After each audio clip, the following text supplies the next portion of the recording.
अस्सलाम वालेकुम dear students.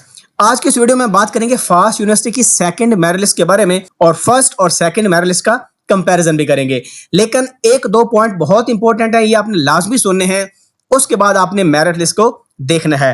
पहले ये चीज है कि ये जो डाटा है टोटली अनऑफिशियल है और डिफरेंट सोर्सेज से इकट्ठा किया गया है। नंबर टू थिंग कि जो सेकंड मेरिट लिस्ट आप देखेंगे वो एक्चुअल नहीं है। इसका मतलब क्या है? इसका मतलब ये है, एक्चुअल मेरिट लिस्ट वो होती है कि फॉर एग्जांपल अगर मेरिट ड्रॉप हुआ किसी भी प्रोग्राम का, तो जितना ड्रॉप हुआ तो उसके दरमियान जितने कैंडिडेट्स हैं सारे अकोमोडेट होने चाहिए थे, सबके एडमिशन होने चाहिए थे, लेकिन एक्चुअली ऐसा नहीं हुआ। उसकी वजह क्या है? फॉर एग्जांपल यूनिवर्सिटी को एक प्रोग्राम है, फॉर एग्जांपल कंप्यूटर साइंस है, उसमें 10 स्टूडेंट चाहिए थे सेकंड मेरिट लिस्ट के लिए और उधर कैपेसिटी थी 10 स्टूडेंट की।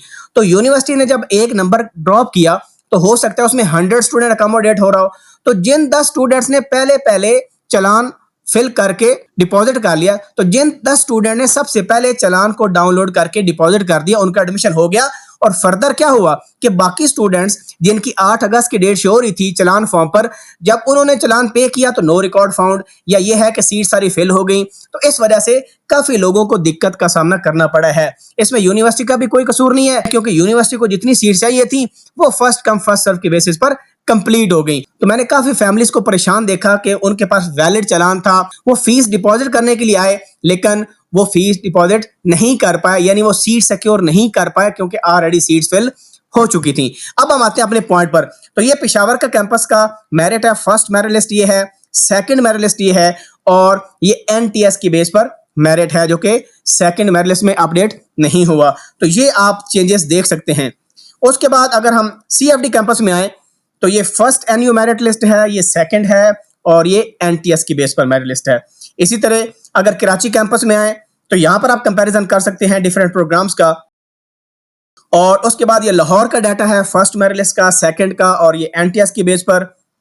और सबसे आखिर में इस्लामाबाद कैंपस का मेरिट है। तो फॉर एग्जांपल अब इस्लामाबाद कैंपस की आप बात करें, 75 सीएस का पहली मेरिट लिस्ट में था, 74 है सेकंड मेरिट लिस्ट में। अब एक नंबर कम हुआ मेरिट का, लेकिन इसका हरगिज मतलब नहीं है कि इस नंबर के कम होने में जितने कैंडिडेट्स थे एलिजिबल उन सब का एडमिशन हो गया। ऐसा हरगिज भी नहीं हुआ।